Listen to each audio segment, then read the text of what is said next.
And we've got a wonderful guest. We've got Fiona McIntosh joining us today. Welcome, Fiona. Hello, good morning. How are you? Yes, good. And thanks for taking time out from your very busy schedule. You're out and about touring with your latest book, The Chocolate Tin. So thanks for taking time to talk to us. Taking time out of eating lots of chocolate on the way, more like. Been eating a lot of chocolate. Which makes me want to ask about the research for this book. Which has been extensive.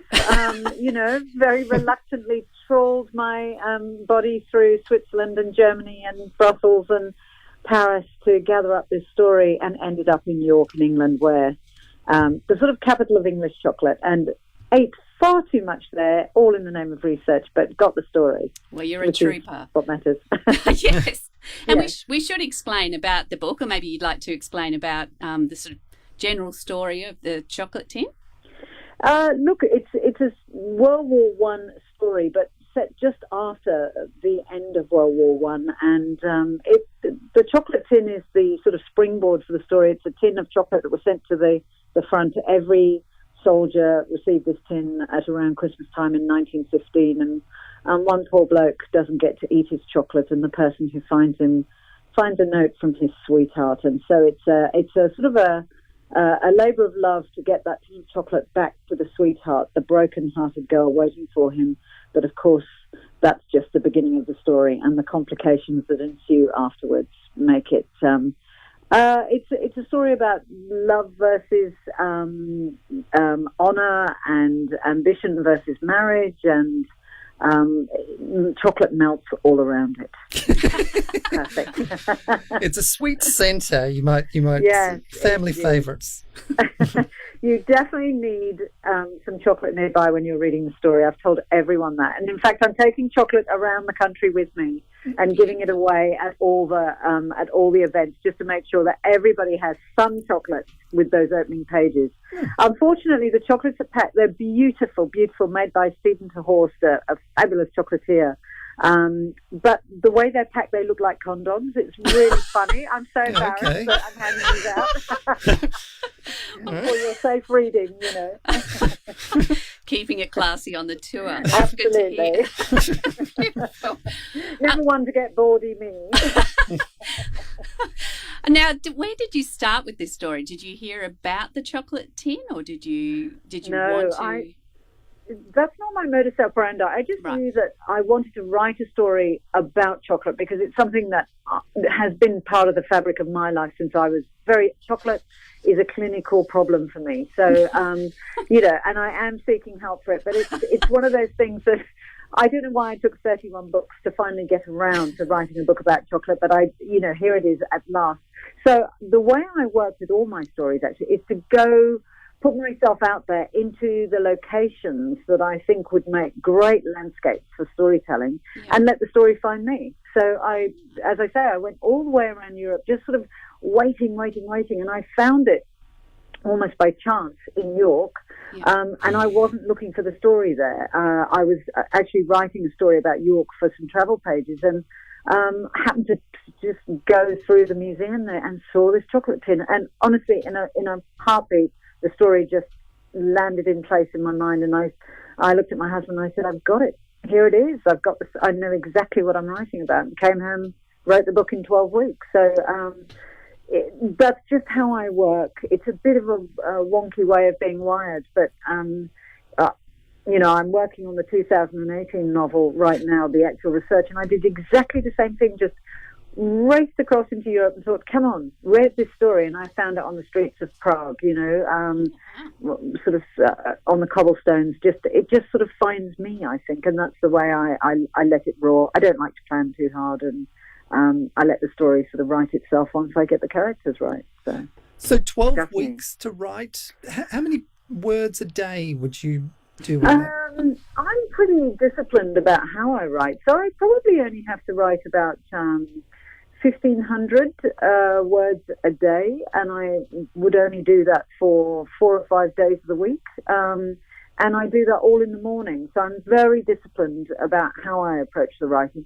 But the way I see it, because I don't plan the story, that's why I can write so fast. I think people who are natural planners want to spend some time in the planning, and they take a long time to write the scenes that they feel they should be nailing. I don't think like that. It's very gunslinging of me.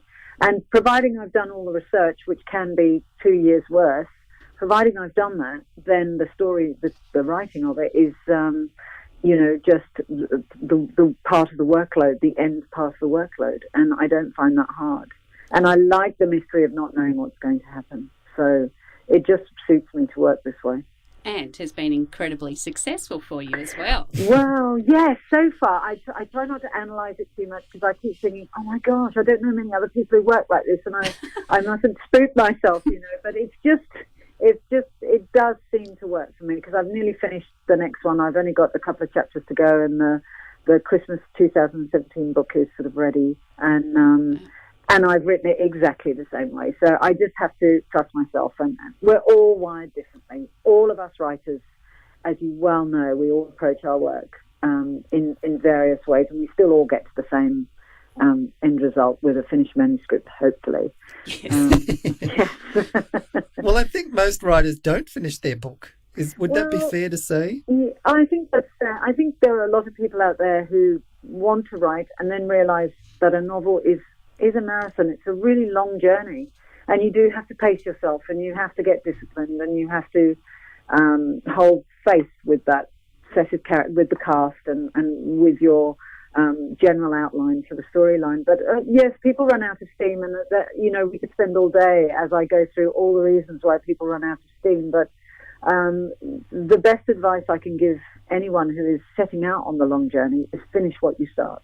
You really must commit to that finish line, because if you give yourself permission to get bored, get distracted, get lazy, make excuses, you're just not going to go anywhere, and then you fall into that awful pattern of being that kind of dabbler as opposed to the person that just pushes through, and even if it's not as good as you want it to be, it's an amazing thing to finish a manuscript because you're just honing your skills all the time. And one fine day you'll finish a really good manuscript, and it will have the legs to go the rest of the journey, which is to get published. You need the training to do it. You do. So anything you're going to be good at, you have to learn and acquire the skills and then train for it. Nobody wins Olympic gold medals without training, and writing is exactly the same thing. It's in anything in life, if you're going to be really good at it, you have to practice. Well, it is a craft, and crafts need to be learnt and practiced. And if anybody is looking to hone their skills and get the best opportunity for their writing, I can recommend Fiona McIntosh, because she does a masterclass twice a year, of which I am a graduate. So can you... very good one, too. A very good one. Thanks, Fiona. And you'll never find a better cheerleader for you once you've been there and part of the group. You probably, how many students now have gone through? I think we've got about 180 now, wow. Including all the, the retreaters and the one-day workshoppers. And it's just, we're all family, and we've got to look after each other and sort of, cheer for each other and celebrate the success. And it's great to have that sort of groundswell of support for your novel when you first get going, because it's important today to have that early kick to get the word out. So on social media and radio and all those important ways of communicating, your story through to the potential audience. So I think it is a good thing that we have this family. And I don't like to just cut people loose at the end of our 5-day boot camp and just say, go forth and good luck sort of thing. I'm all about keeping the bond strong, and I'm always here. I'm never that far away. Mm. Well, just as somebody who didn't do the masterclass, but my wife obviously did it, she never would have written a book if she hadn't have done that masterclass. No. That's wonderful. Honestly, and she wouldn't have.